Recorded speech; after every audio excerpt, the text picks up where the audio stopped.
YouTubers, Mike Martin's here with the Mike Martin's channel. Guys, I want to send a big hug out to everybody and a big thank you for being part of the channel. Man, this chair is broken. Anyways, thanks for joining me. Guys, the city of Vancouver has done it again. Not only are they the best city in the world to live in, not only is it the greatest thing that ever happened and a good model city for the rest of the world to follow, well, they found a way to fix their deficit problems and their major deficits. Municipalities, it's a municipality, it's a city, and just like in everything, it's just it's a number, it's a numbered company, and they've kind of fixed this.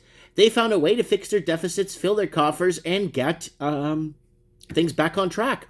And let's hear it for Vancouver. City of Vancouver proposes property tax increase of 5% in 2021.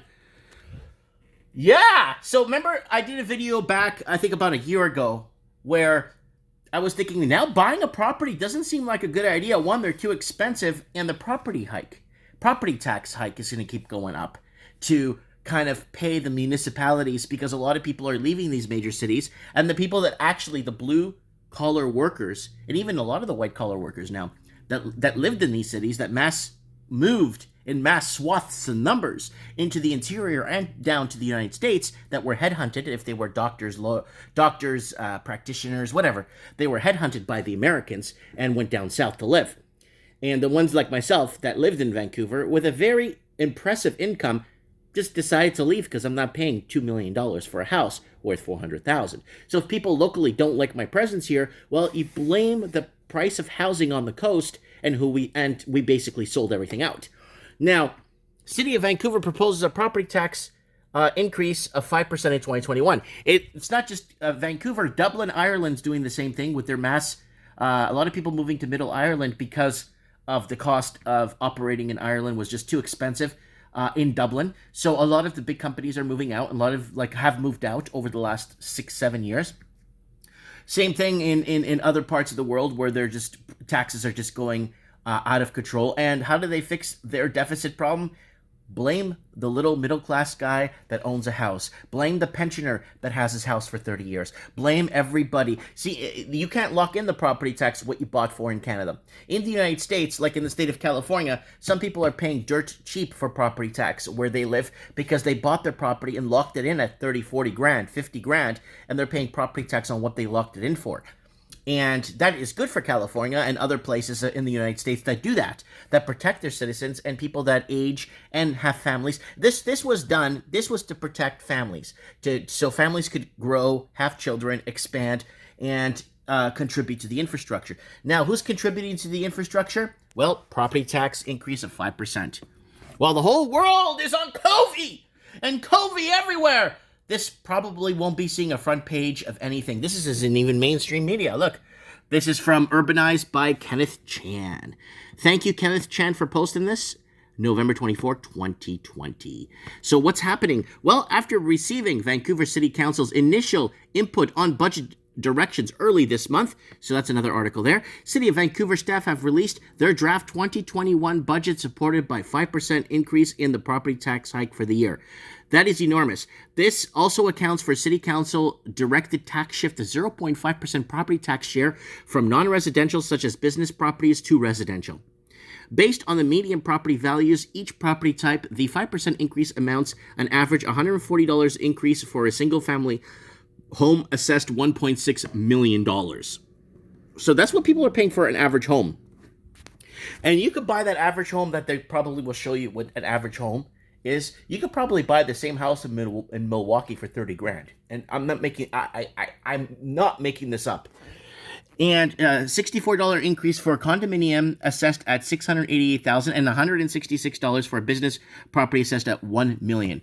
And $104 for residential property overall assessed at $1.1 million. So what do they do? Oh, Mike, that's $146. That's not that bad. No, it's actually pretty bad. Because if you look at all the other increases we had in the last couple of couple of months, and all the proposals and all this tax increases and stuff, they're going to put a city value tax or a value city tax on cities now.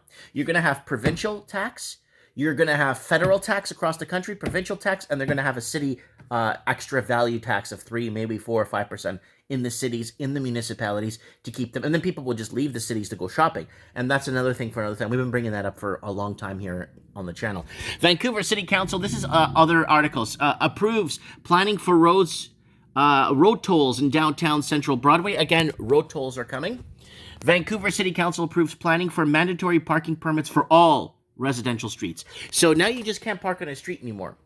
And that's not good, because there's a lot of empty homes that have vehicles parked outside on the street for like 5-6 years, and somebody gets a call here in Canada, they renew the tags and everything, they go put the sticker on the car, and the car would just sit there to make the street look like it's busy. And now that's gonna, I don't know what's gonna happen with that, if they're gonna pay for parking permits to park on the street.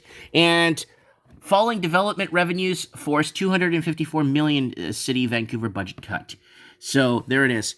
The proposed operating budget for 2021 is $1.599 billion, which is $17.1 million less than a year's original budget. There is no money budgeted for snow removal in Vancouver, so when it snows, it just packs up and people keep driving over it and hope it melts. Literally, when I was there all the years I was there, when it snowed, if it snowed bad, they would not clean up any of the streets. It would just sit there, all the side streets. I think they'd put a little sprinkle pixie dust salt on some of the main avenues, maybe.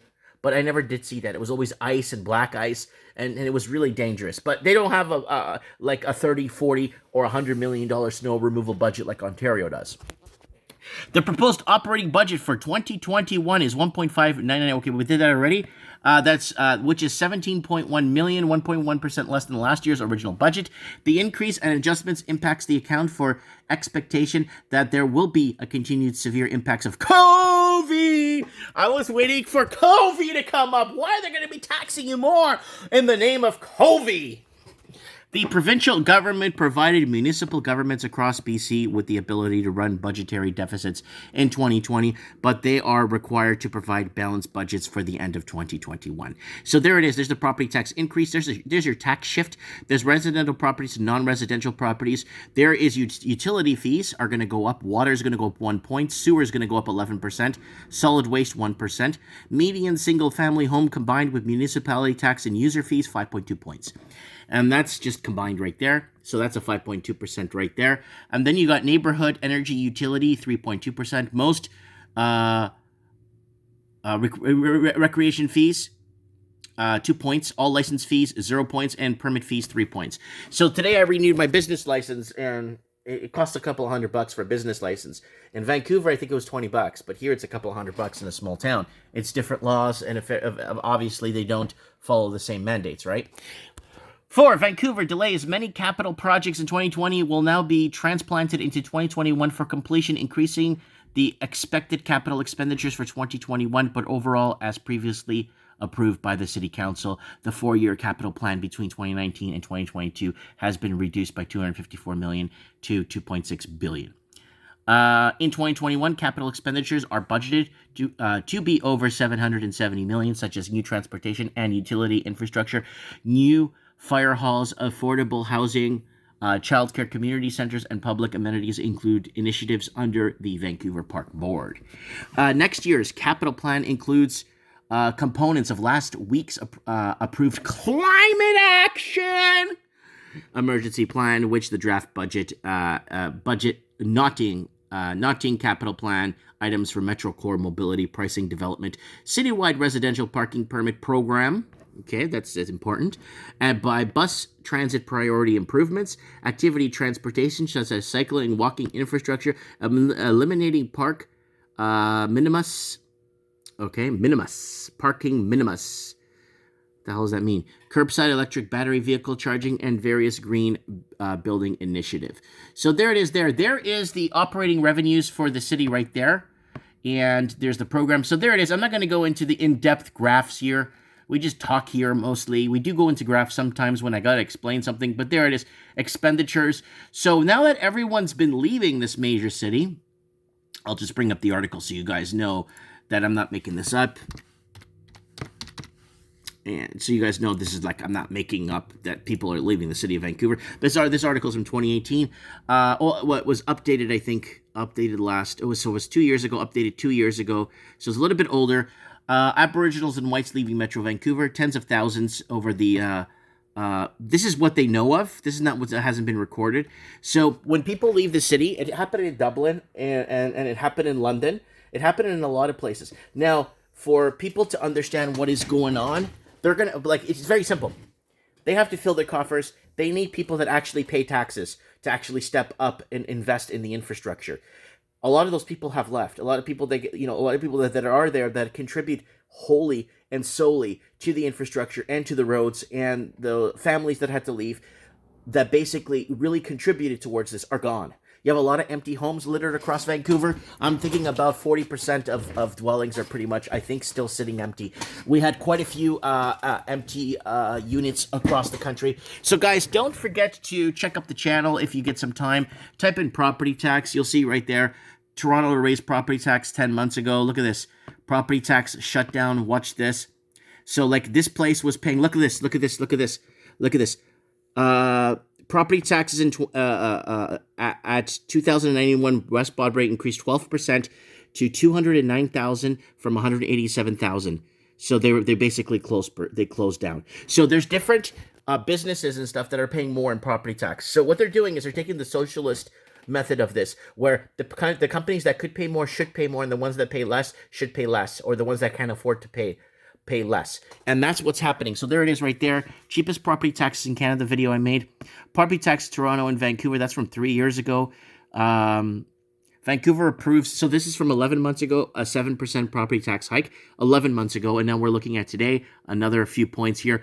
Morning coffee with Mike paying property tax, $300 a month property tax hike. That was from 4 months ago. That was from somebody living in Brampton, Ontario. Their property tax went up $300 a month. They thought it was a mistake. They called the city, and they're like, nope, that's right here. Look. 3 years ago. Property tax hike coming across Canada. So there it is right there. Trends tonight, property tax, stress test. That was from a few years back. So there's all kinds. Property tax arrived. City of Vancouver's raised property taxes 4.5. So how many times did they raise property taxes in Vancouver? Property taxes killing small business. Yeah, this one right here. I think this is the video I wanted to show you guys here, where this guy was paying, I think this guy's paying like $200,000 or something for property or tax a year. I'm going to see if I could find it here. No. Let's see if we could get to the article. That's why I like to show the article, so I could go back and actually reference it for you guys if I need to. And when I saw this, I couldn't believe with the property tax what they were charging this poor guy. And there was one in Toronto where he was paying like $250,000 a year in property tax. And a lot of people actually see this as a normal thing. I'm not seeing it here. Let's see if it's in here. Management. Oh, here it is. No, it's not here. Yeah, too bad. I wanted to actually give you some numbers on this, but that's too bad. But it's okay. The video's here if you guys want to watch it. That's what's happening. They're going to strangle us to death with property tax, and that's the next move in the name of COVID and climate change. Let me know what you guys think in the comments below. Lots of love. Thanks for sharing, subscribing this video. Nobody sees this video, so just go ahead and share it and get it out there. And hopefully people could jump on and join the conversation with our live chats. Tonight, trends in the housing market. Set your reminders. Thanks for watching.